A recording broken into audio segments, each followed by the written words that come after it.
Welcome back to another episode of the Break the Bank podcast. As always, it's Lerk X and Deion here to give you some extremely mediocre betting advice and talk some bullshit. Deion, how the fuck are you doing today? I've struggled to stay alive and keep afloat with the first few games of the NCAA tournament. How's your bank account holding up, my brother? I'm just alive. That's all it is. We're not happy, but we're still alive. So we got another 3 days of this to figure it out. Look, this tournament is going to end with you on Indeed rejoining the fucking workforce. That's what I know. He said retirement ended early. Hell yeah. Nah, I'm winning enough bets. I'm winning enough bets to stay afloat, but it started ugly. UCLA's up 1 million, which is nice. So Are you still in the green? No. No. Yeah, I've been in the red since about 4 o'clock in the afternoon.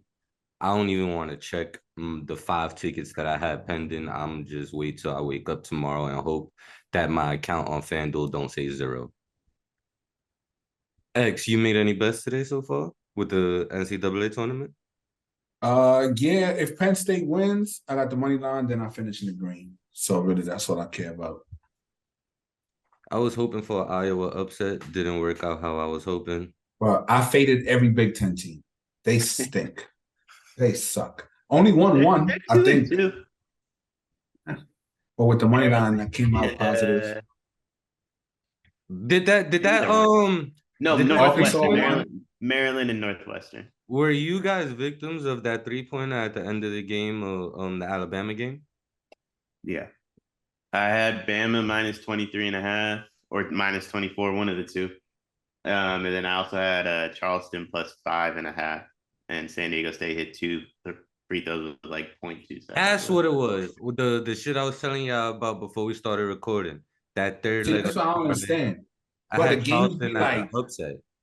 The games be 22-20 at halftime. I would never take a 20-point spread in a college basketball game. Bro. Yo, bro. Well, Bama be up like Bama scored 96. I picked them to win it all. Nah, Bama smoked them. They was up by 25, and then they took a unnecessary shot literally at the buzzer. It was 24 points, and Bama just hit they just scored like a dunk or something like that to go up 24, and Corpus Christi had the ball. And the dude who had the ball like brings it up the court, goes like through the legs and hits like a crossover. And then his coach screams, "Don't shoot, don't shoot," to hold the ball. So he brings it out. And I'm like, oh, cool. He's just going to hold on to it. I at least got to push, right? I didn't remember what the number was. Coach is still screaming, "Don't shoot, don't shoot." I see him hit a hezzy. And I said, oh, no. Hits a hezzy, goes left, and does a step back, doesn't even touch the rim. Water. The coach didn't even want him to shoot. It was the craziest thing I've ever seen. But it was Charleston. I took Charleston for the upset. And I could have cashed out early. It was like 3 minutes left in the second half. And I'm looking at the cash out. And I'm like, nah, I'm going to just thug it out. As soon as I turned the game on, San Diego State hits a 3. I said, I went to go cash out. After that, I said, fuck, let me just cash out. Cash out dropped to like a little bit more than what I actually bet. And I said, fuck it, I'm going to just ride the wave. And I drowned. Moving on. Your man's Ja Morant. He should be back by Monday or Tuesday. What's it been? A week and a half since the incident with the live where he went live on IG with a gun? I don't even think it's been a full 2 weeks since then. And Jalen Rose did an interview with him yesterday after he met with Adam Silver. Who, by the way, like, yo, however you feel about the situation, to suspend him for 8 games and then say the 6 that the Grizzlies kept him away counts as time served is just crazy. But I mean, Ja said he immediately went into counseling. That's what he told Jalen Rose. He said he woke up the next day. I call bullshit. Like, the man said he woke up the next day, saw everything that was going on, and made a phone call and told the team he needs to take a step back and get away from everything. That's bullshit. The team pushed you to the side and said, take your ass home, and we're going to try to do some fucking cleaning up. Bro, first of all, I thought, now my timeline could be fucked up because I haven't been too deep into it. I thought he was at the strip club the day after the IG live when they No, released the so pictures of him and Nah. apparently he went to the strip club twice. He went to the uh, strip club the day before the IG live, and then the IG live. So they got to Denver. He went straight to the strip club supposedly.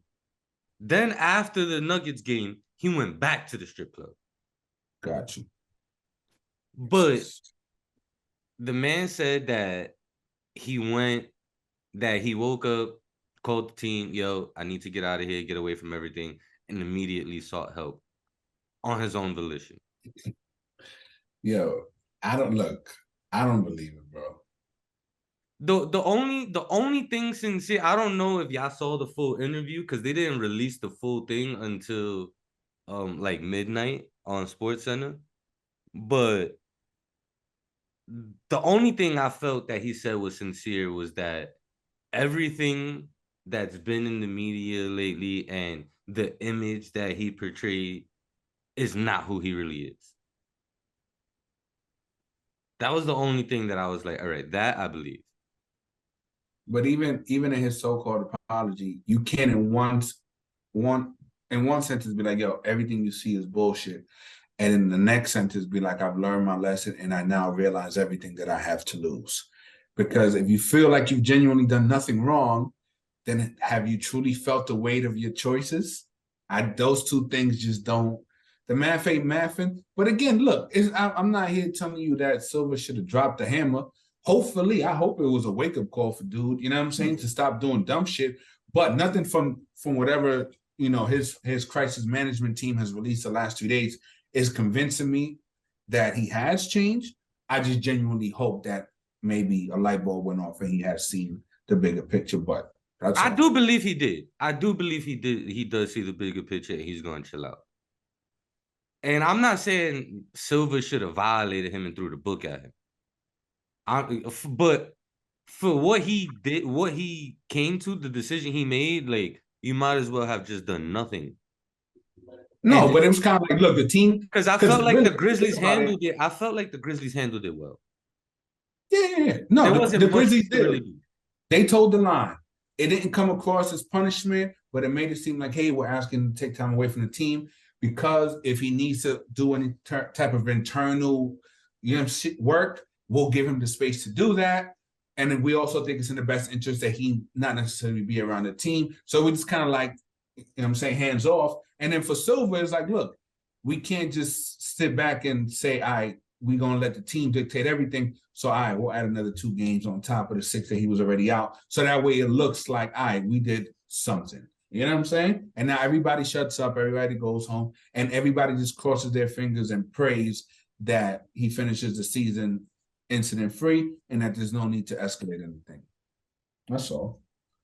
But look, man, let's be real. Nothing he did was really egregious. Really, what we're talking about is what could happen if he continues down the road, Yes. right? So there's no need for any sort of punishment now because he hasn't really crossed the line like that. It's just like, but fam, if you don't watch yourself, then that shit is, you know what I'm saying? It's off in the distance. It ain't here yet, but we see it. You know what I mean? That's all. I think that's one thing that all three of us can agree on is that what he did is nothing that is like completely out of this world or like he did something like wrong. He's just doing dumb shit, but he ain't doing nothing wrong. Yeah. In that he's not that guy he was portraying himself to be. But at the same time, you saying that a lot of this stuff is lies, right? He said most of the things that were being reported were lies.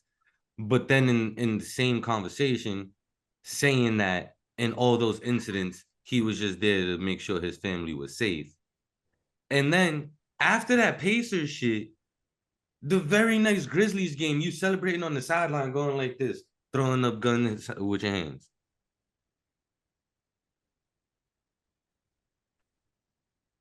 Deion, you've been awfully quiet. Yeah, I mean, so just the suspension there, like, so you have to remember, like, players can sue the league for that type stuff. Yeah. Because you have to assume it's suspend. Like when I'm assuming he's not being paid. Like maybe he is. I don't know. But if they suspended him, like for real, like players can sue for stuff like that. So when it was just like, yo, step away from the team while we investigate, like Ja can't really there's nothing he can say to that. But when everything comes back clear, they can't be like, nah, you got to kick it at the crib for the rest of the season now. Like, no, he but, would. So, like, honestly, in my opinion, I don't even think he's suspended. What I think happened is like, whatever. We can go with his story where he checked into the thing on his own, right? He hasn't touched a basketball since that Denver like game, right? At the end of the day. So what I think happened was he got out of the thing and went to meet with Silver and goes, "Yo, I'm not playing for another week anyway. Go ahead and suspend me. I wasn't gonna play anyway. I'm gonna get back in shape, and then once the suspension's over, I'll come back on the court. He'll probably play like midweek next week. I don't even think he'll play on Monday. And then everyone looks like they did something, right? 8 games for what Ja did is an insane number. Like, so if I mean, he got paid for 6 of them. He's only missing 2 game checks. No, but what I'm saying is like the suspension, like you missed 8 games, like in wording is insane. Like if I mean everyone would miss 8 games if the baseline of like you went on IG Live and did something stupid was all it took to get an 8-game suspension, right? So it's an insane number, and he wasn't going to play anyway. So Ja isn't mad that he's missing the games. They aren't mad he's missing the games. They feel like they did something. It doesn't look like a slap on the wrist. Everybody's happy. And the public's happy, Ja's happy, Adam Silver's happy. So I just think the suspension's the best of both scenarios. I told y'all I thought he went to rehab. Like I didn't think he was just at home that whole time. Oh, don't get it twisted. I don't think he stepped foot inside of any rehab facility. Like, trust me, I don't think he set one fucking toenail inside of a rehab facility. But it sounds good to say, right? Yeah, it sounds good to say. I think he did. I wouldn't be surprised if he actually did. I do think he did. But I mean, some of the focus has turned on his dad, which I think is good. I don't know if y'all saw the Cameron video where he was talking about like you need to act your age. So I think some of that's good. Huh? I didn't see that. It's pretty much like, yo, you got to step up and be a better pops.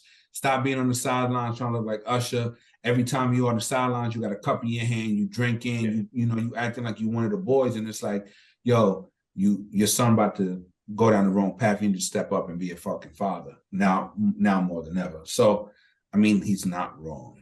You know what I'm saying? Jalen Rose even brought up his parents into it. And, Ja took accountability and said that they raised him better than what he's been doing. But, like, at the same time, like y'all been saying for weeks now, like, Pops ain't being a role model or in his ear telling him he need to chill. He going right along with the bullshit. Yeah, I mean, listen, what I think his true issue is, which is alcohol abuse, like that's family wide. So when you have like that issue where it's not just stupid, some of it's up here, right? Like it's a little bit of it's like a chemical imbalance, I guess you could say. I don't know if that's the right way to describe it, but a pure addiction to something. You need everyone else around you to support you. Think about it, like if you go on a diet, you 99% of the time you're not seeing your boys, because if they eating the shit you want to eat, then you're more likely to eat it. So what Ja needs is people around him that aren't gonna drink, smoke if that's what they're doing. I don't know what it is they're doing, but everyone needs to buy in, because if only Ja buys in, it's just gonna go right back to normal. Yo, and we all spoke about like the people around him, and he even talked about that a little bit in the interview. Said that he used this time to take a step back and like see like who's really for him and wants what's best for him, and who's just in it because he's the breadwinner and they trying to get a come up type shit. Like, so they gonna be those yes men, like what X was saying last week. Like, how you gonna sit here and tell him he need to chill when he providing a life here? I mean, he paid for the Amiri that his dad is sitting courtside. But that's what I was saying last week though. Like at the end of the day, if that's the case, right? The same way you could look at it from that perspective and say, how can you really sit there and tell him no, he's just gonna look at you like you crazy or whatever? How can you sit there and just allow him to make these stupid decisions and continue down this path, knowing that if he does, you lose everything? Well, some of it is growing up. Some of it's just growing up. Like he's only what, 23? That's what I was gonna say. He's 23. Like in life, bro, like whether you're 20, 15, 10, 25, 30, 35, 40, like your circle gets smaller. like the older you get. You know what I'm saying?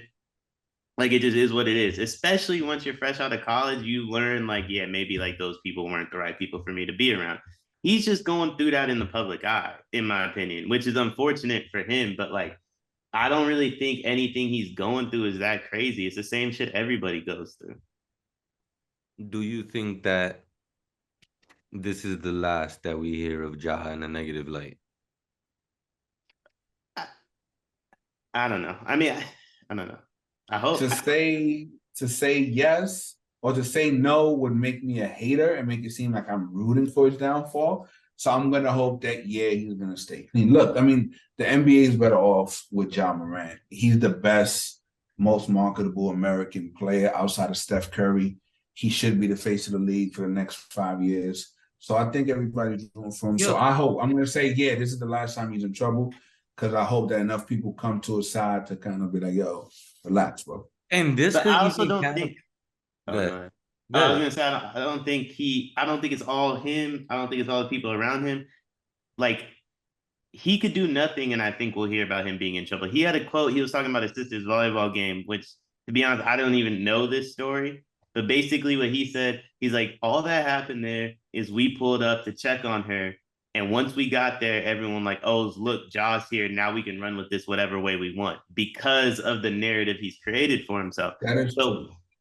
no matter how much he fixes that, right? He could be an angel for the next 10 years. You still have that narrative. You're seeing that with Tiger Woods right now, where it's like, it was 2007, I want to say, when him and his now ex-wife had their dispute.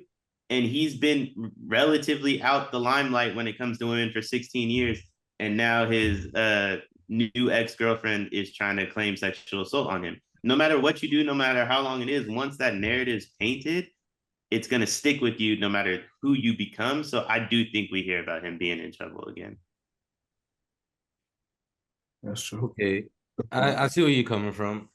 I think it's possible, but I think this really might be the last time. Like, because I mean, he mentioned that, like what you brought up when he was talking about how all he had to do was show up and people started talking about it or whatever. He said he realizes that and he has to change that, like, to end that narrative. So he's not going to go He can't outside. but like he can't just be popping up every time he get a phone call. Like but yo, he's still going. like regardless of that though, right? Like this is a real chance for him to. He could use this situation to his advantage if he stays out of trouble. That this could further catapult him into superstardom because everyone loves a redemption story, and that's if he stays out of trouble, especially if he starts winning awards or he wins a fucking championship, it's gonna be like, look, he started going down this path. People were comparing him to Allen Iverson, and then all he needs he did a is a complete 180 40-point game in the playoffs, and nobody's gonna be talking about this shit. That's all. Well, no one's going to talk about this a week from now, but I don't say, yeah, exactly. Nobody's gonna talk about it, right? Unless he gets into trouble again. But what I'm saying is he doesn't even need to get in trouble. Like he could just be somewhere and someone makes up a story about it.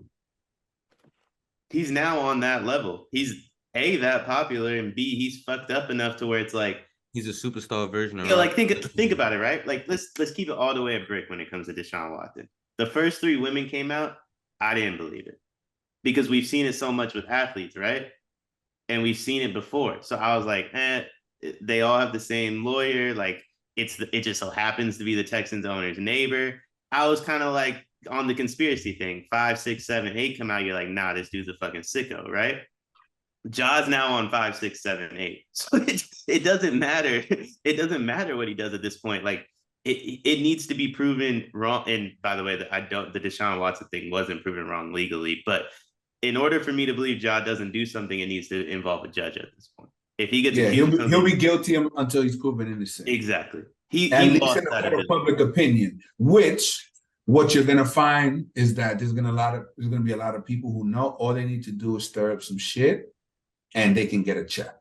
You know what I'm saying? Why? Because it's in nobody's best interest to go to court and let the legal process pay out. So they'll take a little 50, 100 grand just to shut the fuck up and bury the story, because dragging that along allows for insinuation and nobody wants to go through discovery and all that. So yeah, man, he's gonna have a target on his back, man. So he needs to just, and then look, there's a way to move, right? He's not the only athlete that, you just got to move certain ways. There's certain places you shouldn't go. There's certain people you shouldn't be around. You can still have your fun. You can still get drunk. You can still fuck bitches. You can still do what you want to do and be a young millionaire superstar out there outside. You just got to move a certain way. You know what I'm saying? Because there's a lot of athletes that do it the right way. You never hear their names. But if you know, you know. Like Clay. Let's say Clay. Bro, Clay is out here. You know what I'm saying? But you never hear no bad stories about Clay. Why? Because he moves a certain way. You know what I'm saying? And nobody having more fun than Klay Thompson out here. You know what I'm saying? Like, he needs to follow the Kobe mold, post Boulder. That's how you keep your name out the limelight in a negative way. I don't know what the hell Kobe did, but he needs to figure out whatever Kobe did, and he needs to do that. Or Mike Vick post the dog thing, but that one's a little. I feel like that one's a little easier for Vick because I don't think he would have done anything to humans. He just was a fucked up individual to dogs. He didn't even. I don't even believe he did. One thing I forgot about that it really made me laugh during the interview was when he said he doesn't condone any type of violence. But that's crazy. About what he said about the hollows, how hollows feel on you can Twitter. See how hollows feel. And then there was also he's like, I'm really like that. I'm really like that. Yeah, he said during the game something like I'm with all the smoke and then some or something like that. Like, why? But then saying that he doesn't. He said we climb up the chimney. That was hilarious. It made me duck the smoke. Yeah, we climb up. Which it don't make no sense. Yo, what did he say to Draymond about the Christmas Day game? I'm gonna get my get back. Yo, like your turf or some shit. Like why? But then he said he don't condone any violence. That shit made me laugh. But oh my God, Miles Turner just crammed it on Giannis. My bad. But speaking of wanting smoke, rumors came out. I believe KSI is the one that started them, if I'm not mistaken, that there was gonna be a tag team boxing match between him and Floyd versus Pacquiao and Salt Papi. First of all, who the fuck is Salt Papi? Yeah, he's talking about Salt Bae? No, Salt Papi. He's this YouTuber. He's Filipino. He's got hands. Not gonna lie. What? He's just fat. That's the only thing. Like he has more hands than Jake, KSI, and all of them, but he's just fat. But he's like a Golden Gloves in Philippines level boxer though. I don't know. KSI want that. I never heard of him until I saw these rumors on social media. Nah, he's hella funny. He don't speak a lick of English, but he's hilarious. Look, I think Floyd's gravy train ran out, right? Because his last. But listen, empty. Floyd already like shut these rumors down. I forgot what publication it was, but somebody posted on IG about how the rumors of that being in the works was fake, and then Floyd shared that on his IG story. Yeah, I think he's gonna fight Conor again. So that fight's not gonna happen. I would like to see. I would watch another Floyd Conor again. It's such a gimmick fight, but I'd definitely watch that. I don't think it'll be anytime soon, but I think he's gonna fight Conor again. Nah, look, don't read into that. Him sharing that it's not happening. All that is a negotiating Floyd, right? Because my assumption is, look, Floyd will entertain any bag if it's big enough.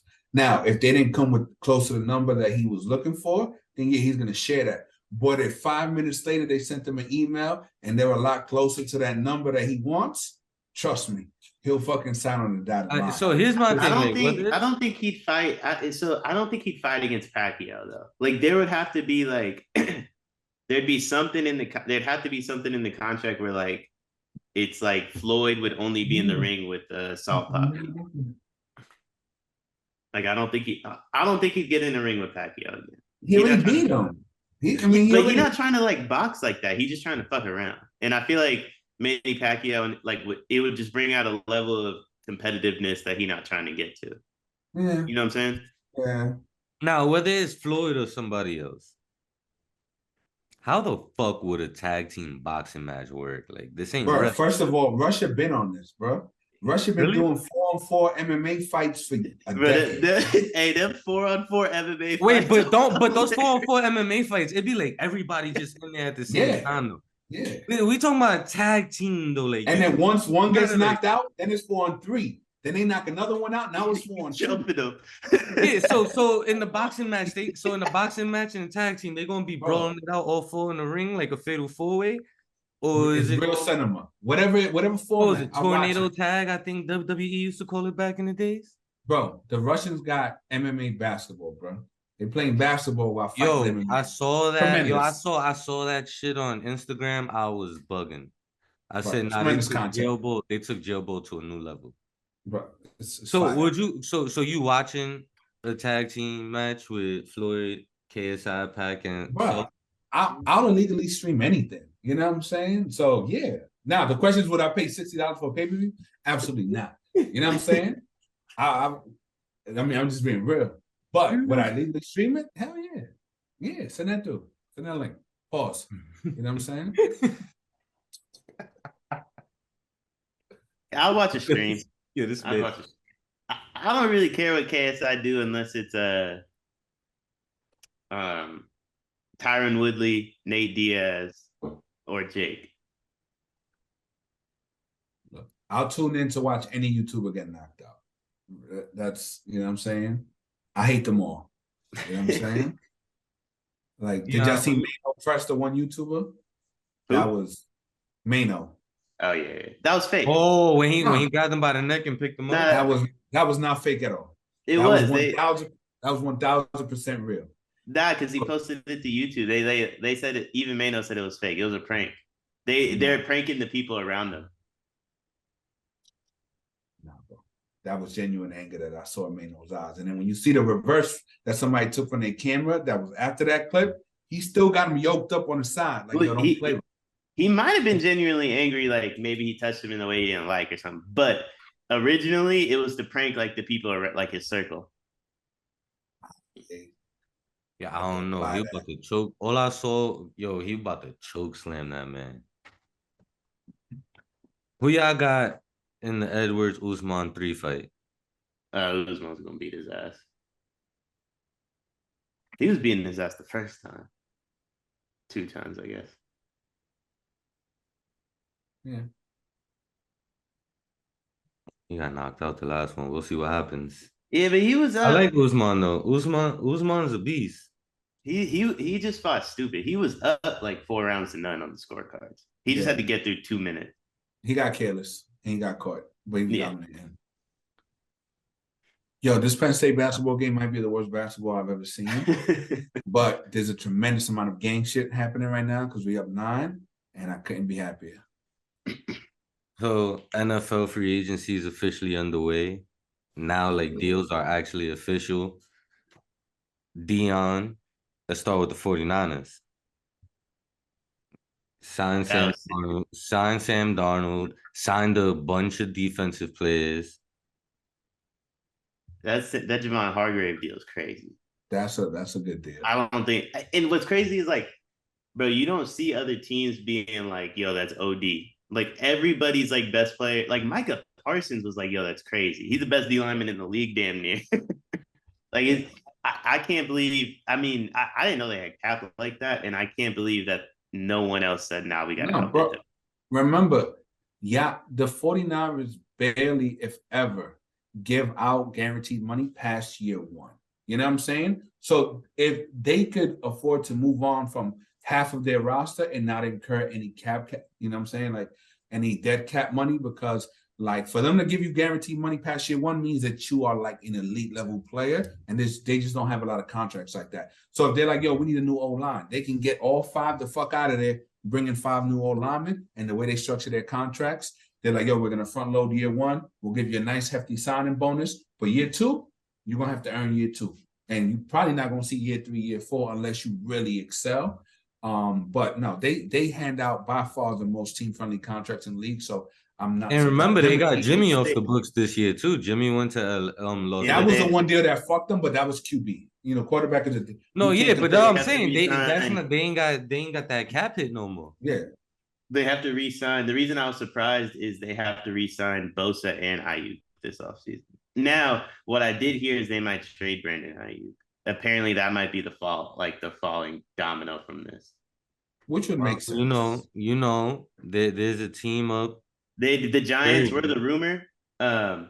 but apparently, like I don't know what I'm assuming what the issue is Purdy's surgery, right? Because like if Purdy's the quarterback, they probably can afford everybody because he makes nothing. But if he isn't, then maybe that's why Ayuk has to go. But But they what said about that Lance? Lance is still gonna be on the roster regardless, they right? have to re-sign Lance next year. next year. So like if Lance balls out, then you have to pay him like a quarterback, and then it's like you really can't keep Ayuk at that point. But it's only Uh, year 3, so he'll be in year 3, so you don't want to have to pick up the 5th-year option if you don't have to. And it's less leverage in the trade Yeah, because now the team trading for him knows that he's on the verge of signing. Whereas if you trade him this offseason, they get a full year on a rookie scale contract, and then they'll have the ability to pick up the 5th-year option or decide what they want to do. So that creates more leverage for San Francisco to get a little bit better of a draft pick. You know what I'm saying? but yeah. So I think the Niners said they won't trade him before the draft. So what I'm assuming is they want to see how the first 2 months of Purdy's like rehab goes. Yeah. well, the draft And, is what next month, right? April. So Next get through the month. draft and then maybe trade him as like post June 1 if you have to. You might not have to. We'll see. I don't know. I don't know. It was a good signing though. I think Ayuk will look real good in a Giants jersey. Listen, they did say the Giants. See, I saw somebody like tweet about it, but it wasn't a verified page that I saw it from. So I was just like, yo, that would be beast. But I just like kept it pushing because I didn't even want to even entertain that because I didn't think it possible. But if there's rumors of them having to ship them out, Apparently, are the perfect destination. And it could be a draft night trade. That and could be listen, something maybe we see on draft night. the rumors could be We made got the up by other picks. teams too. Because like, but the rumors say like 6 teams have called the Niners about IU. I ain't surprised. Nah, Because he's he's nice. proven if you give him a quarterback, he could be a top receiver in the league. Plus, Statistically. remember, you got to think if let's say that they end up, it's Lance that they end up moving forward with. That's going to be arguably the most run-heavy offense in the league. They already have assets allocated towards McCaffrey. They've already got Debo. That's a lot of money. There's not enough targets to go around to justify re-signing Ayuk, especially if Lance is your quarterback. If Purdy's your quarterback, maybe, but even then, that's a tremendous amount of money that you're allocating towards just skill position players. And I think John Lynch prefers to build from the trenches out. You know what I'm saying? So Well, he'll gamble that he can find somebody in the 3rd or 4th round that can give you something close to what Ayuk can give you based on that role. And then because he's not going to want to pay that bread. That makes Deion, sense. not likely, but hypothetically speaking, if Purdy and Lance are at least like 80% healthy come training camp, is it a battle or is Purdy the starter? I think I don't know because I feel like Lynch wants Purdy and I think Shanahan wants Trey. Like when I listen to Shanahan talk, it sounds like that's his guy. And maybe Purdy's better, but Shanahan wants to see that Purdy's better. So like but if Purdy's the decision, you can't make it a battle because we already saw Purdy in camp with Trey, and I would guarantee you I was one of 50 people that knew Purdy was on the Niners during last year's training camp. So like you already know in a training camp setting, Trey's gonna shit on Purdy. That doesn't necessarily mean he will during the games because like there's more going on, but I don't know. Plus, you got to think about Shanahan's offensive philosophy. It's always about overloading certain sides of formations and creating mismatches and advantages for the offense. Lance allows you to do that, right? Because it's an extra blocker. He's always going to trust that he can scheme open receivers. So he's like, look, I don't need the greatest quarterback. My play calling alone will create open passes. But if you give me Trey Lance and the threat of a credible running threat, and then I can scheme open a couple of routes on top of that. I think for him, for Shanahan, I think he sees more upside with a Trey Lance type But quarterback see, than as a Brock Purdy. yeah, so that's why like I guess what I'm asking is like, does it hinge on health? Who's the starting quarterback, or is it an open battle between the two if both are healthy? I don't know. I would I say say at the start of training, the reason why I said at the start of training camp is because Kyle Shanahan's not gonna just make a switch at quarterback at midway through the season if just because somebody else got healthy, like if y'all playing well. Yeah. I mean, look, it's a win-now team, so he's gonna go with whoever he thinks gives him the best chance of winning in the short term. You know what I'm saying? I don't think he I put want the to say worst it's not a quarterback out there. competition because I think Purdy should start. So I want to say it's not a competition, but I'll just say, like, if they say it's not a competition, it's Purdy. There's no way it's not a competition for Trey. And if they do say it is a competition, that's just Shanahan's way of saying, I really want to start Trey. I know there's going to be backlash if I don't do this, so I'm going to just let Trey earn it, quote unquote. Yeah, because Purdy's shown that he can win as the starting quarterback of that team. So if you just give it back to Lance without giving Purdy a shot, you're gonna catch backlash. I honestly, like, with all due respect to Purdy, I feel like if you look at the amount of money that's guaranteed to Darnold, I don't actually think Purdy's playing this year. Like, that is such How much was Darnold guaranteed? it's a $4.5 million contract. He got 3.8 guaranteed. So basically everything, which means like you're gonna be on the roster. I know they're talking about changing the rule or whatever to where you get 3, but like, I mean, would you want to carry 3 for a regular season game? Like, I understand like for the playoffs, like carry 3, but like week 5, week 6, where it's like if you lose, you lose. Yeah, Like, but you could just make Trey Lance inactive though, or Purdy inactive. Or they could no, just what I'm saying is that's what I'm saying. Like, that makes me believe Purdy won't be ready like anytime soon. Because if he was going to be ready, even like Did 3 he weeks get the in, surgery? yeah, he got the surgery like 2 weeks ago. So like, I just think they don't know. Honestly, I just think they're like, look, we have no fucking idea. He could be back in 3 weeks. He could be back in 3 months. We don't know. Let's just lock in an emergency quarterback in case. Well, we So know it makes Tom sense. Brady is not pulling up with like if Plus, they 3.8 for a backup quarterback is not a lot. Like most backups earn between like 8 to 10. If you expect them to play, they're gonna command between 8 to 10. Just look at all of Andy Dalton's contracts the last 3-4 years.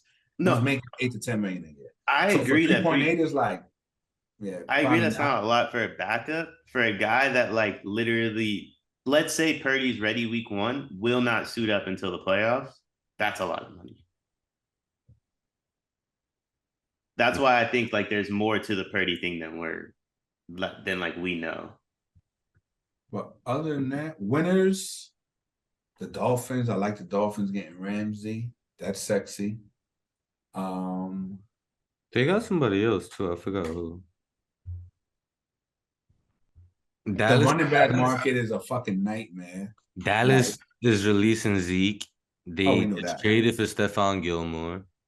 Which, by the way, Gilmore is not the Gilmore of old. He was getting cooked in one-on-one coverage in Indy. You know what I'm saying? But he still got a name. But in play, he's not. He's not a lockdown wide receiver that you just slap him on the other team's best receiver and say, "Yo, you on an island." Like, that's not gonna work. Gilmore is Him and washed. Ramsey can't play in man-to-man systems anymore, which is why I like Ramsey on the Dolphins because they run the Niner system, which is basically like cover 3. Yeah. And the Cowboys don't play man-to-man either. So like I don't hate Stephon Gilmore there, but I do agree. He's not that good anymore. No, he's not, because when it was like blockbuster trade, I'm like, I don't think this qualifies as blockbuster, but it's a name. And plus, I just don't think a lot of people really watched him intently in Indy last year when they was stinking it up. But low key was getting burnt. But Dallas scares me for got a nothing. running back though? Because They there's they no way tagged Tony Pollard is gonna be they healthy. tagged Pollard. There's no way Pollard is he's the best gonna be running back. 100. But there's no way you can expect him to be like 100% healthy by They the could draft one in the 5th round, bro. Like, running back is the most disposable position there is. What would terrify me with the Cowboys is if they trade for DeAndre Hopkins. Now that would terrify me. Because right now they don't really have a credible number 2. Michael Gallup is You know what I'm saying? Like, well, he was coming off an ACL injury. Yeah, but even held But if you got fucking what's his name? CeeDee Lamb on one side and you got Hopkins on the other, scary hours. You know what I'm saying? I think Hopkins is gonna go to the Pats. He's got to go AFC. Or you know what? I said this yesterday. If you told me the Chiefs traded for him, the Chiefs have been too quiet. Like there's something they're gonna do on draft day. They've been way too quiet. Yeah, Juju just went to the Pats. Yeah. Bro, they've lost. They let go of the Orlando Yeah. Brown, who went to the Bengals. Yeah, but they signed another tackle. They signed Juwan Yeah, Morgan they from gave the him Jazz. mad bread, bro. What is the highest paid? No, it wasn't him or But Brown that just got the biggest contract for offensive lineman. it wasn't Brown. It wasn't Brown. All The right, thing so about Brown was that he's really a guard Right or a tackle. right tackle. Right. he's But a he right wants to play tackle, left tackle because of his pops. but And he it's like played the left shit like, tackle bro, and went all pro though. Yeah, yeah, but because he's he's playing not. in front of Mahomes. Yeah, he's not. Because he's playing in He's front not of an Mahomes. elite left tackle, bro. He's not. He's not. Yeah, but they've been So, too quiet. Like they don't care that they're losing players, which means they know they got something. And if they go get DeAndre Hopkins, or then maybe they just wait until the draft. that's what I'm saying. I don't think Hopkins won't move until the draft. Or maybe they expect what is his name, Sky Moore. No, no. Nah, yeah. And they just let Miko Hardman walk like for Yeah. nothing. And Which trash. if there's a team that cares less about fucking draft picks, it's the fucking Chiefs. Yeah. Right? So if they're like, oh, we can get Nuck, or we could take fucking, I mean, look, they took the running back. You know what I'm saying? Like at the end of the first, like, bro, they don't care. They're playing with house money because they've got Mahomes, and that creates such a margin for error that they can afford to go all in year to year because they have Patrick Mahomes. And say, oh, our defense is in lockdown. We have Patrick Mahomes. Like, that's good enough to bridge any fucking gap in the league. And especially with just how fucking shitty the quarterback play is now, like they walk in and they're fucking contenders. But other than that, I'm trying to think. The Eagles defense. How you feel about the? Huh? But about who? No, wait. What do you say about the Eagles defense? They lost like 3-4 starters, and they probably Nah, yeah. They lost a lot of people. Well, so they're just gonna replace. They drafted Jordan Davis last year, the big dude from Georgia, so that he replaces Hargrave. Like, but is he an every down player though? The way Hargrave was, I don't know. I mean, he was in college, like maybe not every down in college. Like you could sub him off in the third. But like, remember, the Eagles don't play every down. They don't have him out there every down anyway. They rotate 6-7 guys throughout the whole fucking game. But yeah. I mean, like, and then they have 2 first-round picks. Like a lot of the dudes, like Darius Slay just re-signed too. Yeah. So like a lot of the dudes they're losing are like their Gardner Johnson is out of there though. Who? Yeah, but I think they're trying to re-sign him too. Yeah, but like their replacements are either on the roster or they'll have them in a month. Like, I mean, it's the Eagles, man. The Eagles roster management is top 2 in the league, I'd say. I like what the Giants have been doing for the most part. I'm not really a fan of the them signing that linebacker from the Colts for so much money when he doesn't really like he's not elite at anything. He's not elite at anything. Yes, he's good at tackling the open field, which is always good. Always good. But he doesn't get after the quarterback. He's not keeping running backs in the backfield. And that's what we need. We need run stuffers up the middle because we could not stop the fucking run to save our lives last year. And we couldn't generate pass rush at all either. And we blitzing. You blitz on damn near every play and you barely pressure the quarterback. Now, yes, you could talk about how the 2 main pass rushers are young and Aziz and Thibs, and they weren't even healthy for the whole season. But I don't give a fuck about none of that. If you're gonna go out there and spend that much money on a linebacker, spend money on somebody that's gonna actually improve a fucking weakness. And something that's critical to he did because the problem is, right, if you know we're blitzing every play, then all that is all right, we're gonna throw a screen right behind your fucking defensive end. We're gonna run a short crossing route behind your fucking shit. And then can your linebackers tackle in open space? And the answer for us was no, right? We brought in Blake Martinez from the Packers to do that. He couldn't do it. So now you got somebody's like, all right, can you, on 3rd and long, when we're rushing and they throw a little dink and dunk, can you tackle the ball carrier and keep it from getting a first down? And if that's all he does, he's automatically improved the weakness. Now, maybe the money's a little bit high for that, granted. But in terms of the role that he fits, that's what we need. And that's what I'm saying. Like, for that money, you go out there and get somebody that is at least like maybe he's not that great in coverage, but he's gonna get after the quarterback. But the thing, we're gonna rush with 4. We don't need a pass. We're not rushing with 4. We're gonna run a 4-3. We rush, but we rushing like 6-7 every fucking play. but that was based on need. Yeah, maybe No, that's what Wink Martindale does wherever he goes, bro. That's the scheme. It don't matter the roster. It don't matter the franchise. As long as he's the defensive coordinator calling the defensive plays, that's the scheme. So go out. Now, obviously, they feel like he fits the scheme, and I'm sure he's gonna do everything that you just pointed out. But remember, the scheme that we ran on both sides of the ball last year, right? On both sides. It wasn't a scheme that it's like, yo, this is the vision that the coach has. He's like, yo, we got to muddy this game up, right? So we got to do some awkward shit that the other team's not prepared for that most week to week probably isn't going to work. But if we catch you off guard this week, maybe we throw you off your game plan just enough to where we could grind out some wins. And that's exactly, we only competed because of how wonky the schemes were. But in their mind, they're not trying to find players for last year's scheme. They're trying to find players for the scheme that they envision for the team long term. True. So that's why I'm like, don't look at the statistics from last year because bro. that's not necessarily what the game plan is. You're right. But 40 million is a lot of fucking money. Yeah, but you gotta look at it's 40 million, but it's like, what was the signing bonus and how much money you get in the first year? You know what I'm saying? And if that's the bulk of it, then after that you carry very little. And that's the thing about NFL contracts. Like it's easy. Look, I fall victim to this too. Yo, such and such signed for 4 years, 60 million. It's like, yo, that's too much. He got a bag.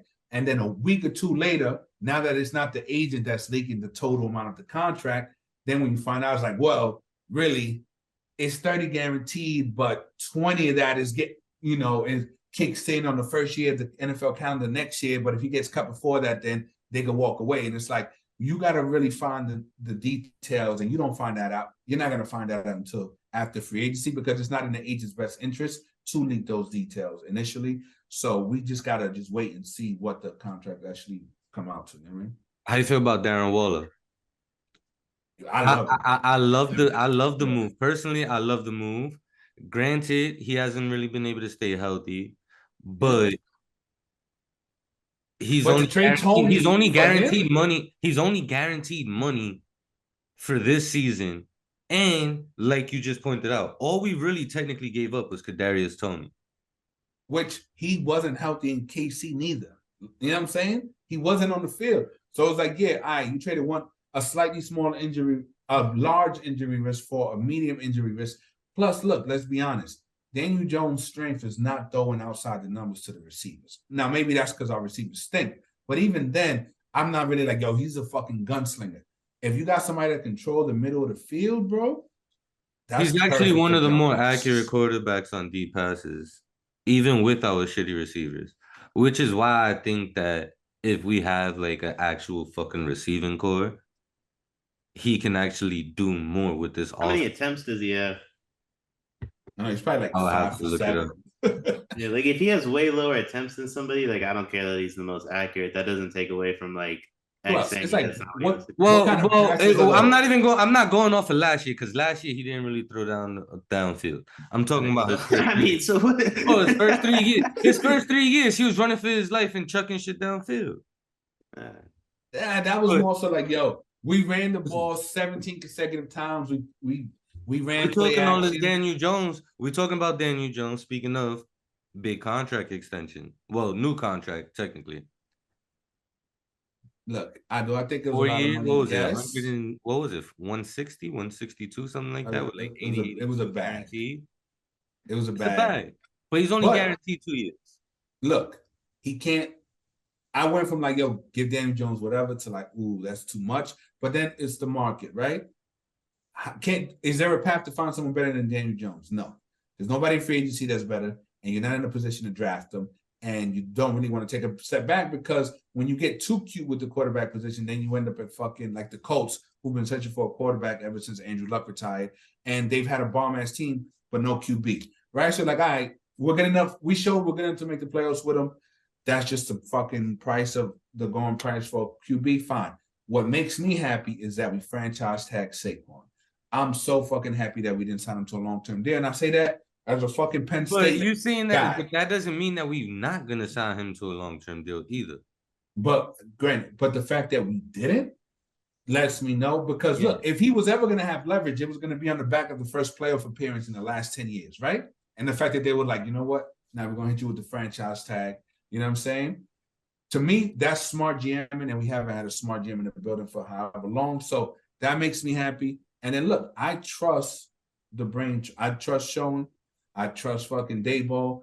And the easy move, if it was Gettleman, fucking Jones would have got 50 million a year, and Saquon would have got 18 million on some wide receiver type shit, just to prove the point that what I did in the draft, I'm gonna double down and show you that I made the right decision. So I'm gonna reward my guys with these big ass contracts. And the fact that that didn't happen, you know what I'm saying? I'm happy with what they've done so far. But again, look, honestly, we're not really a contender, so we're probably like a draft or two away. We got to nail this draft, and then probably nail free agency next year and do it in the draft next year. And then I hope Daniel Jones gets a hell of a lot better too.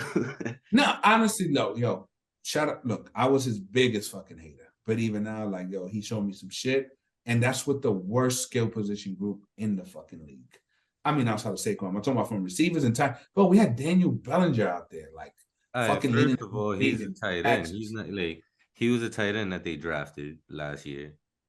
But no, Bellinger's been around for a while. No, Bellinger was a rookie last year. You sure about that? Yeah. Bellinger got drafted last year. He was like a 4th-round pick. I don't think so, but either way, he's not good. You know what I'm saying? Wherever he came from, he's ass. You know what I'm saying?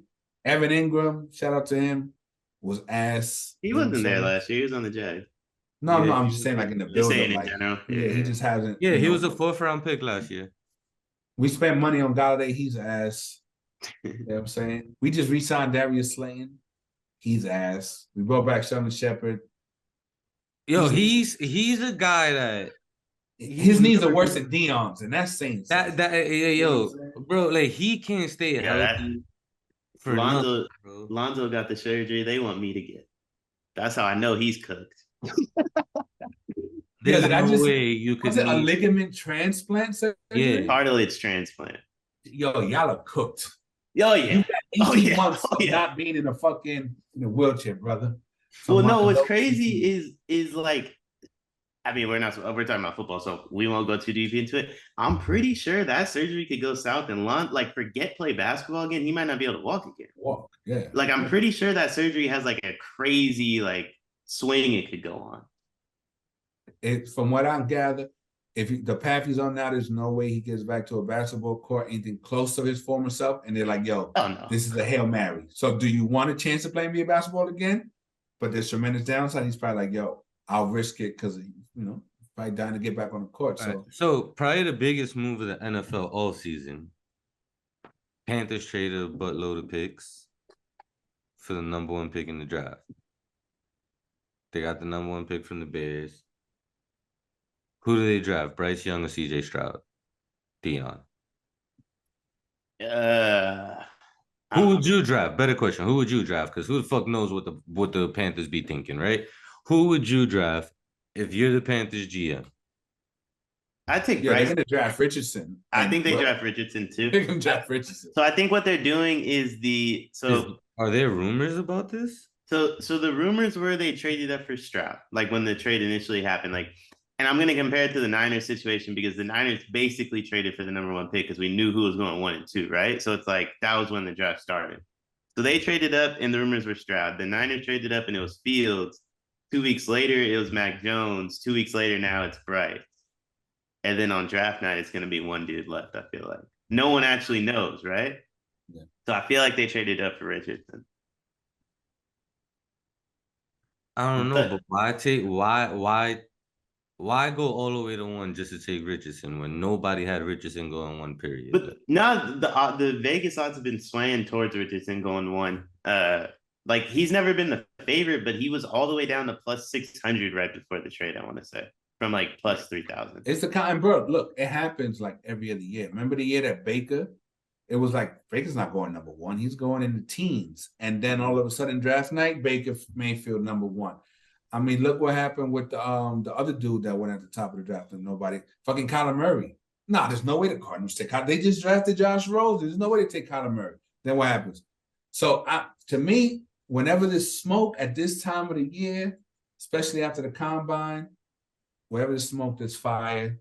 I would not be surprised because from a physical tools perspective, I mean, Richardson tests off the fucking charts. And if you're not sold on Stroud and you're not sold on Bryce Young, you're like, hey, we're gonna stink the next 2 to 3 years anyway.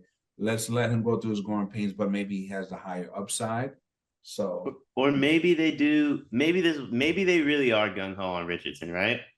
And if you let the Stroud and Bryce Young rumors like out there, someone maybe who's picking 2, Houston. Maybe Houston falls in love with one of them and says, "Nah, we don't want Carolina to get him." And you get a free 3rd-round pick to move down, you still get your guy, right? Like it'll be more than that. It'll be at least a second. Yeah, but like, you know what I'm saying? Like they can recoup some of the assets they traded for number 1 if they just play their cards right here, assuming Anthony Richardson's their guy.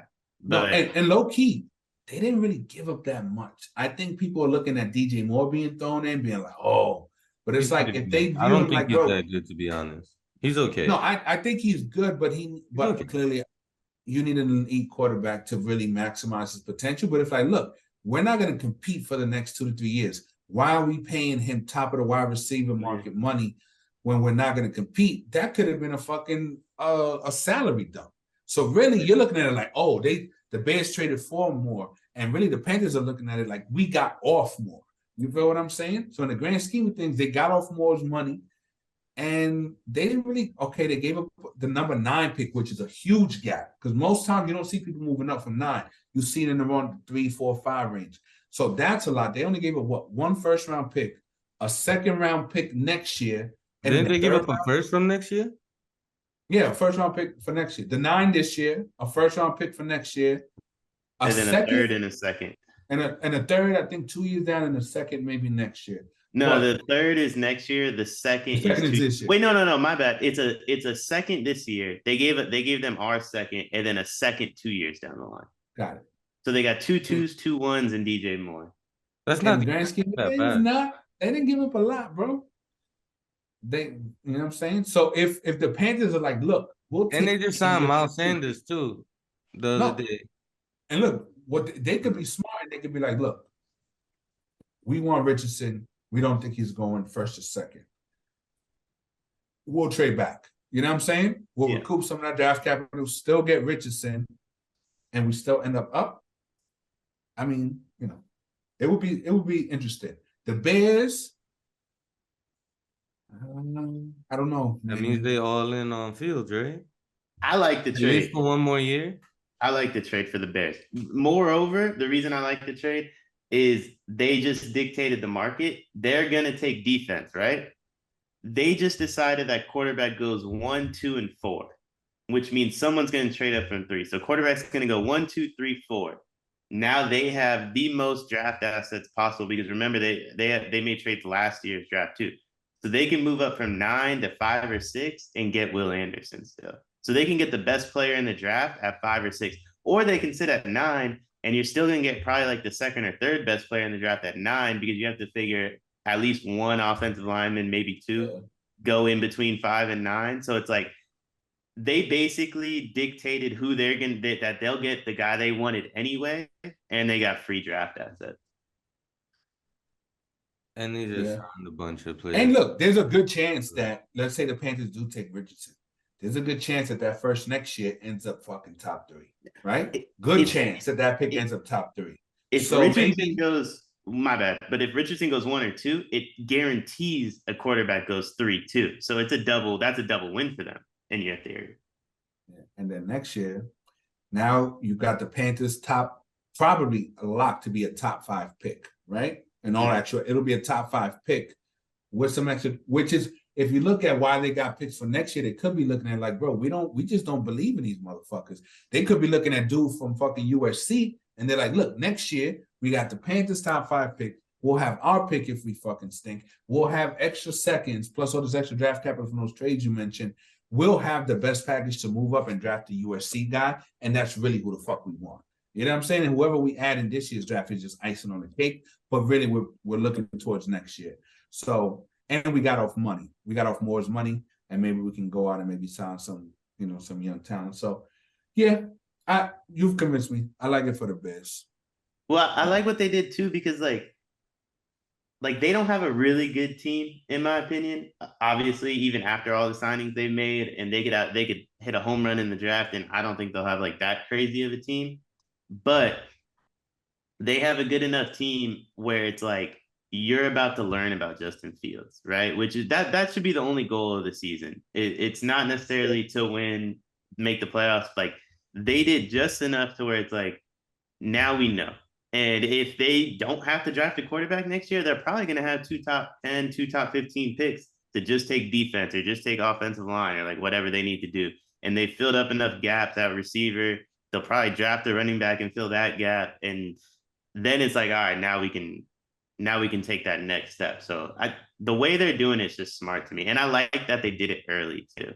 And I don't think they even like have that many weaknesses on offense. Like obviously you got to build the offensive line. That shit is dirt. But you just need to get him somebody to throw the ball to. Cause the running backs ain't that bad. Like Which is the price of especially like you said, like your offensive line is dog shit, but your running backs are able to do some things. Justin Fields, I mean, he didn't really have no time to throw the ball, but he was making plays with his legs. He was able to, he showed some flashes with his arm at times. So it's like, give him some skill position, but well, build from the inside out.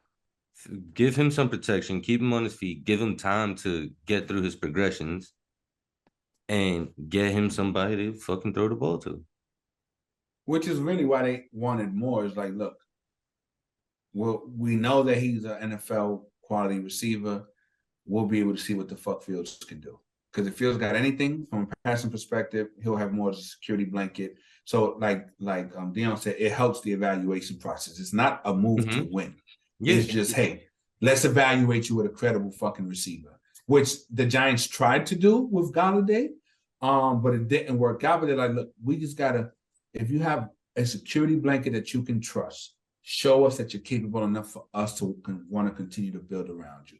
You know what I'm saying? Because if Field takes a step forward and now they got all that draft capital next year, you know what I'm saying? Now you're cooking with grease. You know what I'm saying? And now you can go get the best defensive player next year. You can fucking take a wide receiver early next year. And then you can go out into free agency and really fucking start dropping bags on certain skill positions and really take that next step forward. So, yeah. But we'll see. Ryan Poles is already a better GM than the motherfucker that they had previously. You know what I'm saying? So the Bears fans should be ecstatic about that. I will say it's very easy to make the right decision. Everything that happens now is where it gets tough. Like sometimes we jump the gun and we're take the Waller trade for an example, right? Or the Daniel Jones and say like the Giants have done everything they're supposed to do so far. Now it's time to do the shit that really makes you money, right? Like the Bears this offseason, do what you're supposed to do. Next offseason's where it's like, all right, let's find out if Ryan Poles is a real GM or not. Or even in the draft, can you go find a starter in the 4th round?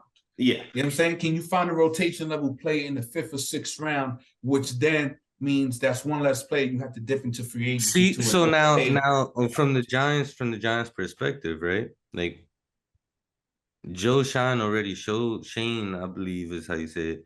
Like he's already shown a little bit of that.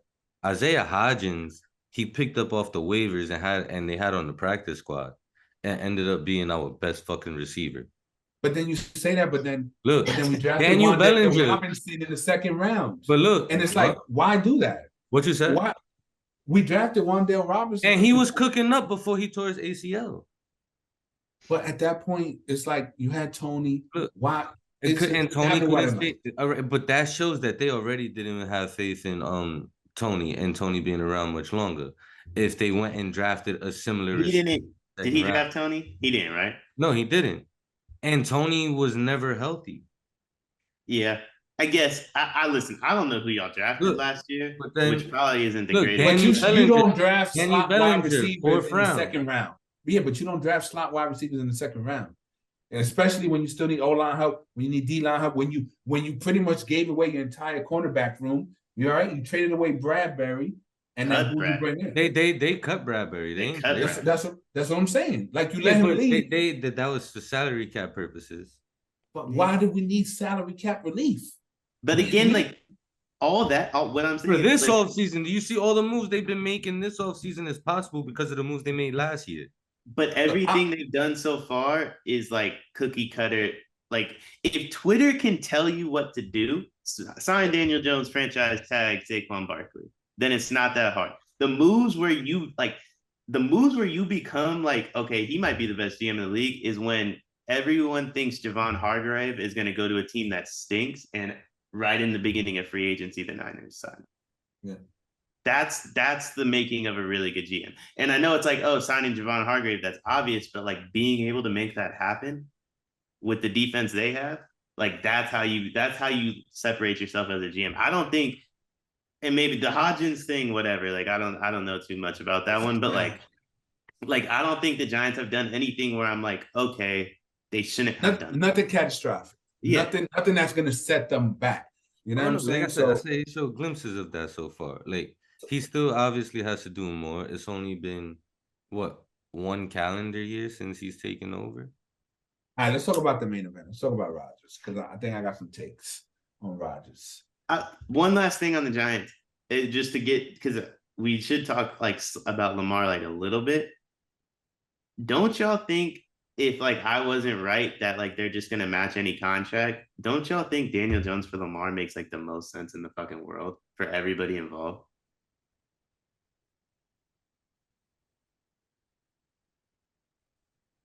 I don't see. Damn, you kind of broke my brain with that one. I mean, yeah, from the Giants' perspective, I mean, of course, from the Giants' perspective, right? I don't really see the Ravens, like how that's in the best interest of the Ravens. They get a quarterback that can win right now, which they have a roster that's ready to win right now that they've spent a shitload of money on. And he'll be a lot cheaper. And he'll be cheaper. But you just said that he has to get a lot better to win right now. I agree with I think Lamar has to get a lot better. You ask me. You know I also said like I would assign Daniel Jones no matter what if you're the Giants. Like you can't let Daniel Jones. Oh yeah, but we're not talking about the Giants. You're talking about the Ravens. But I'm saying if you're gonna lose Lamar, why in the world would you just lose him for nothing or like 2 first-round picks? Like no, but what I'm saying is, you said that as Giants fans, we have to hope that Daniel Jones gets a whole lot better if we're gonna win. Yeah. So how is he a quarterback that could win right now for the Ravens? Because there's nothing. Because the Giants just made the playoffs with Daniel Jones with literally no one at fucking wide receiver. So he's shown that you can at least compete. We're not saying win a Super Bowl, but you can at least compete. Huh? Like the Ravens are never going to tank. Like they're never going to tank. I'm not saying they win a Super Bowl with Daniel Jones, but if they get rid of Lamar, like they're not going to go into the season with a rookie quarterback. They didn't even do that with Lamar. They still have Flacco on the roster. Like, so it's like, what is getting 2 first-round picks do for you when you could do that? I mean, you probably still get the pick along with Daniel Jones. You know what I mean? Like, so I just think that it would have made sense. And that's something like if Lamar was really available, the Giants made that call. But for them, why would the Ravens take on that contract when because it's cheaper than Lamar's? But they could just throw Huntley out there like they threatened to do and sign another person in free agency for cheaper. They don't want to throw. None of them are better than Daniel Jones. Yeah, they don't want to throw. So what you're saying, yeah, but the contracts is a lot crazier. And they allegedly believe that Huntley, like they truly believe that Huntley is not that far off from Lamar as far as being able to lead the team. If you just sent your franchise player to free agency, don't you think you'd be saying the backup's not that far off him for leverage? But they were saying that for the last 2 years. But they just I understand what you're saying. Yeah, leverage. Yeah. And the way that they tendered Huntley was kind of like right of first refusal type shit. So like they're like, look, the worst case scenario, if Lamar doesn't sign and he's just doesn't want to sign, then we can go out and match Huntley. But look, I mean, we saw what Huntley was at the end of the year, right? I mean, he just wasn't good enough. They know that. They can tell you whatever, but they know that he's not good enough. If they thought that he was, if what you said was true and they thought that Huntley was not that far off, they're not negotiating with Lamar Jackson for fucking, you know what I'm saying, for that price. They can take that money, that 40, 50 mil a year and fucking reinvest it across the roster and build around Huntley if they truly believe that Huntley was not that far off. but they know that there's a significant gap. Well, I mean, But if Lamar's really available, then he should be signing with the Jets. But instead, X, you want to get some I shit. don't agree with that at all. So if you the Jets, you're not taking Lamar over. If you can get Rodgers for what they're rumored to be trading Rodgers for, like, yeah, I'd rather have Rodgers than Lamar in a heartbeat. yeah, I don't know. I'd rather pay Rodgers for 2 years than be tied into some nasty contract. Well, yeah, I know. Well, yeah. Then again, like I know how y'all feel about giving Lamar the bag. I mean, if you don't have to trade a first for Aaron Rodgers, I'd rather have Rodgers, even What if do you it's mean a year. don't have to trade it first? Isn't that what the asking price is? No, they said the asking price isn't a first rounder. Not gonna be a first. Apparently, Rodgers is only gonna play 1 year. If Rodgers is like, if I don't care what it is, if he's only gonna play for a year and it's only gonna be like less than a first, then yeah, I'm taking Rodgers before I take Lamar all day. And the Packers have no leverage because Rodgers can be like, yo, I fuck you in retirement. And then they end up with nothing. Right? Mm-hmm. So they ultimately, and plus the GM already said bringing Rodgers back is not a top priority. There is no leverage. Rodgers is going to dictate where he wants to go. So they'll settle on a second and maybe a fourth that can become a third if he plays a certain percentage of snaps or some shit. But one last thing about Lamar, everybody talking about, yo, why everybody hating on Lamar saying that he need to get an agent? Bruh, point me to an NFL player who negotiated his own contract where it was favorable to the player. You won't fucking find it. Richard Sherman. Every single fucking contract that an NFL player has negotiated for himself has not been favorable for the player. It's always been favorable for the fucking team. Remember, there was that one fucking tackle that negotiated his own deal with the fucking Seahawks. He got raped. Everybody else, too. Yeah, Russell, for crypto. Bro, he got raped. It's like, bro, let the professionals do what professionals do, bro. Like, it's not that we're hating on Lamar, but it's like, bro, no NFL player successfully navigated that world. You know what I'm saying? Get a fucking agent. Pay the fucking 3.5% because what it could cost you on the back end if you fuck up. Lamar could overplay his hand. You know what I'm saying? Like, and then, yeah. And if he doesn't get that money, bro, I don't know, man. I don't know if he's getting, I don't know. Maybe, but maybe. I don't know.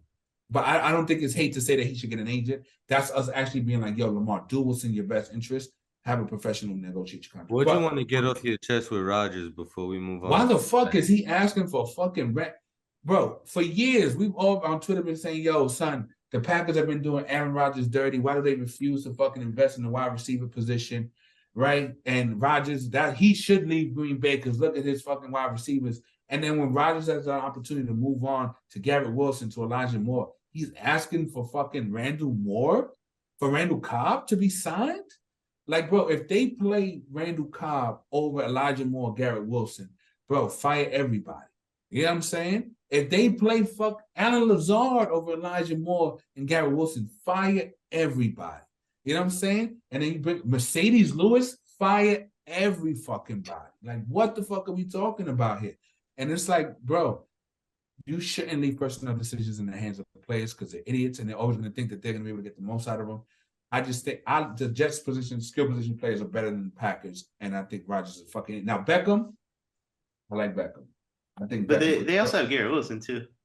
Yeah, that's what. But Beckham, Garrett Wilson, Elijah Moore with Rodgers, we off to the fucking races. You know I just think he wants Cobb and Mercedes Lewis and Lazard. Well, Lazard's a good blocker, so like I like Lazard. I like Lazard and Wilson because Lazard can block, but like. I think he just wanted Randall Cobb and Mercedes Lewis to get one last check. Nah, look, if they get like fucking minimum veteran contracts, all right, fine, whatever. You know what I'm saying? But I'm just talking about like the role. If he's bringing them in because he wants to play them over the current players, I think that's stupid. But I don't know, man. I like the Jets next year. I really do. I don't like the defense a ton, but I mean, we'll see what Saleh can do with them because he can turn water into wine sometimes. I mean, what do they need? Some cornerbacks, maybe a cornerback, maybe a safety.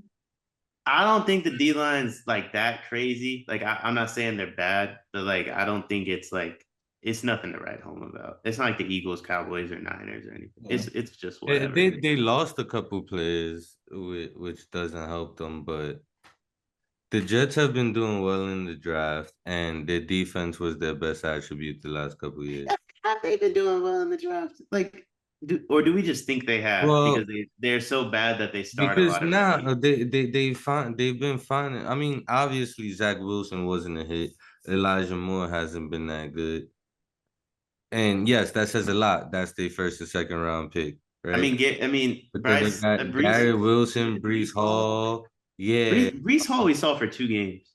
Um, what was We the saw what's Brees the Hall other for two dude? games. What's the other dude? Sauce? Sauce Sauce Gardner? Well, Gardner. Garner, he legit. Nah, Yeah, he I like legit. He's Sauce. legit. He was also the Hey, number 2 overall pick. So it's like, congrats. I mean, they could It's have not went a like lot of I want to give directions with John the Lynch second credit for overall taking pick. Nick Bosa. I mean, not you. How many people draft a cornerback second overall? I don't know. It's not often you hear about it. Which is like even they less held it. reason to give them a ton of credit because he was like the unanimous number 2 overall pick. So Hey, that just goes to show That's not how I true. don't good he know if is. he was the That's man. not true because going into the combine, it wasn't even for sure that he was going to be the top cornerback drafted because he was Because like, of oh, the dude who went behind him from Derek Stingley Jr., who was also ridiculous this season. Like both corners were like crazy. It's like generational. It's like I'm not can't give John Lynch credit for taking Nick Bosa. That's a generational talent.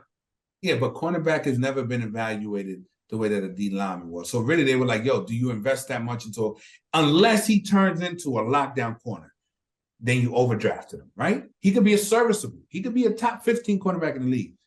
You don't draft that number 2, right? You draft a D lineman, you draft a left tackle, you draft someone you know that you can plug and play for the next fucking 10 years. So for them to take cornerback was risky. For them to take a cornerback from fucking Cincinnati was hella risky.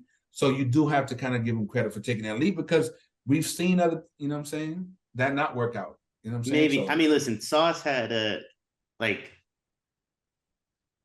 Sauce had He won defensive who's the rookie of dude the the year, right? Lions drafted? Who's the dude the receiver? Akuda. Jameson Williams? Jameson Webb. Yeah, I like it. Yo, he's gonna be Yo, good. Sauce had him in hell in the college football playoff. Yeah, yeah, yeah, yeah. I understand he went to Cincinnati. I understand he's a cornerback. Yo, he was special. And so was Derek Stingley Jr. He only played, but Derek Stingley Jr. was so good. I think he only played as a freshman and then sat out the next 2 years. But no, so what happened was his sophomore year was like the greatest cornerback season on tape ever. Then his junior year, he came back and you could tell he was kind of playing not to kind of get injured. So he didn't match the level of play from his sophomore season. But they're like, look, we're going to trust that the nigga we saw sophomore year, that's who we're drafting and not this player who probably knew his team wasn't. He was just thinking about long term and I'm not going to put myself in harm's way. I'm not going to tackle on sweeps. I'm not going to, you know what I mean? So, I agree, but I agree because I do remember all that happening. But I think he was a freshman. I think he balled out his freshman year. And then his sophomore year, he was hurt, quote unquote. Oh. And then I think he sat out his junior year talking about like COVID. Probably, yeah. Something like that, yeah. But he had one dominant season. He had one dominant season early on. Yeah. Either way, these dudes are like generational talent. So like Michael Carter, he can't play. Brees Hall, we saw for 2 games. I like Garrett Wilson. Elijah Moore refuses to play football. I like Elijah Moore. He's good. He just refuses. He still like refuses to play football. Bro, but he hated Zach Wilson because Zach Wilson never like. Yo, there's a highlight reel of all the times Elijah Moore is like crying his heart out because he's not getting the ball and he's wide open. Wide open. Just standing there with his arms up doing jumping jacks and fucking Zach Wilson. Like he's publicly, like he's spoken out mid-season publicly about how he don't even look his way and he be wide open. Bro, when they was playing Mike White was cooking with Elijah Moore, bro. You know what I'm saying? Like Elijah Moore's legit. He's to be a number 2. I don't know if he's a number 1. Cooking if he's a number 2, you might be reaching with Cooking with any Jets quarterback in the last 50 years, but I get your point though, bro. So let's move on to the bets for the week. If I'm not mistaken, it goes Deion. Yeah. I cooked last week. It's funny when I cook, I don't hear no hate come from the fucking. I mean, it's so rare. All right, I'm gonna just start off with Tottenham -120 over Southampton.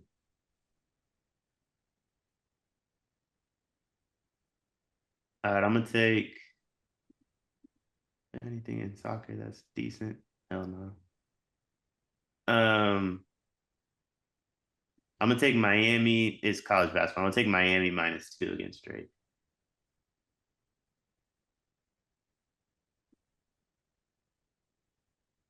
I'm gonna take the Warriors money line against the Hawks at +105.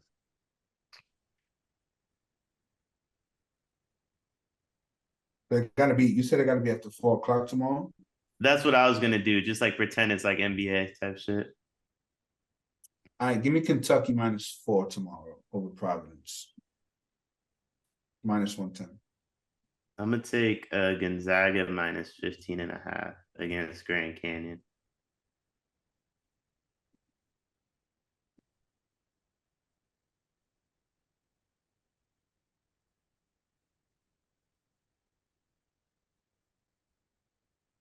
Oh, the game I Take- really want is at 1 o'clock. That's too early, right?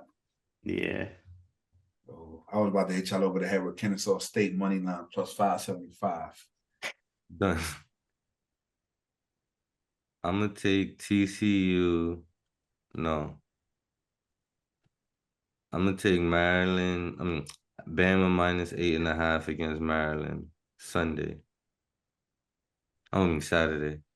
All right, give me the Lakers -5 over the Mavericks.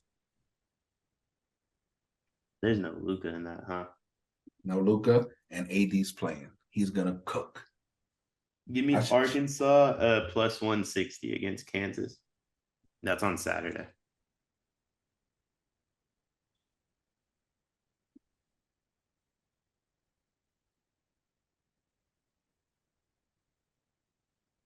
Give me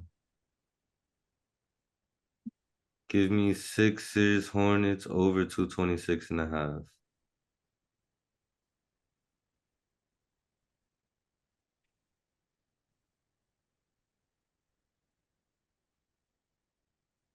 Death taxes in Napoli. Give me Napoli -135 over Torino.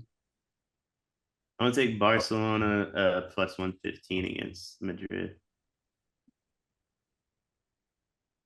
I'm gonna take Embiid over 46.5 points plus rebounds, -120.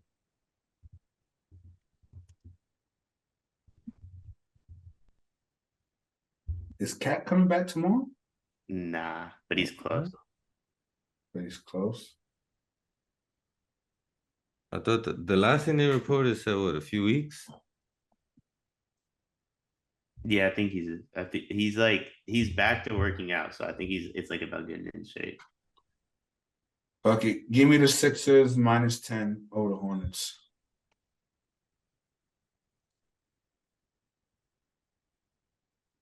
That's 4 picks, right? Yeah. Give me over 224.5 in Bulls Timberwolves. No, that's 5 picks. You're good. All right, last one, Lerk.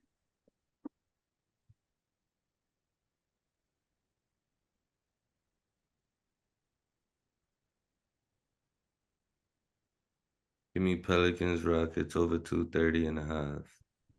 Yo, Jamie Lee Curtis winning the Oscar was racist. I just want to say that.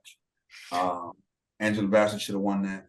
I guess we could end this. Everybody episode hating having an honest on Everything conversation. Everywhere All at Once winning. You're racist and you're anti-Asian. Incredible movie. You know what I'm saying? That leads us to the final segment of the show. Let's have an honest conversation about how racist the Oscars is. X, you can lead the way because you just went crazy. That Chris Rock special? Ass. He's wild. Did you see the Marlon Wayans one? Nah, is it good? Marlon Wayans did about an hour-long special on HBO making fun of Chris Rock getting slapped and how it intertwines with his career. But he did it from every perspective, like why Chris Rock, and then he called it God Loves Me. So first is why Chris Rock getting smacked is proof that God loves him, but from Chris Rock's perspective of being the victim, right? Yeah. Then is how Jada's role in it affects him and why God loves him. Then it's how Will's role plays a role in it. And yo, he flames all of them. But is it funny? It's funny, bro. Okay. He went crazy. He was a bit disrespectful, bro. It was funny. All right. I'll give it. I stand up has fallen off recently, but I'll give it a chance. It's not an old time. It's not some old time shit, but the way he was violating them, bro, and then he just kept bringing it back to the Oscars. But you be high though, so it's like I don't know if I trust the TV view because like you probably took 4 naps and All like right, so then but that's like 7 minutes worth of fucking viewing. So I don't know. You know what I'm saying? Yeah, luckily I don't watch the Oscars, so I don't even know everything all at once. I don't even know what that is. That's racist. But every year I'm a nerd. I don't watch movies, but every year I make sure to watch all the nominees for Best Picture. And bro, there's some heat out there that I would never have watched, right? Because I'm not Caucasian, so I would never be like, I'm going to pay my hard-earned money to go see Tar. But like All Quiet on the Western Front, bro, phenomenal. I bawled. Listen, I just watched Creed 3. You can't convince me that something called All Quiet on the Western Front is better than Creed 3. There's just not a world.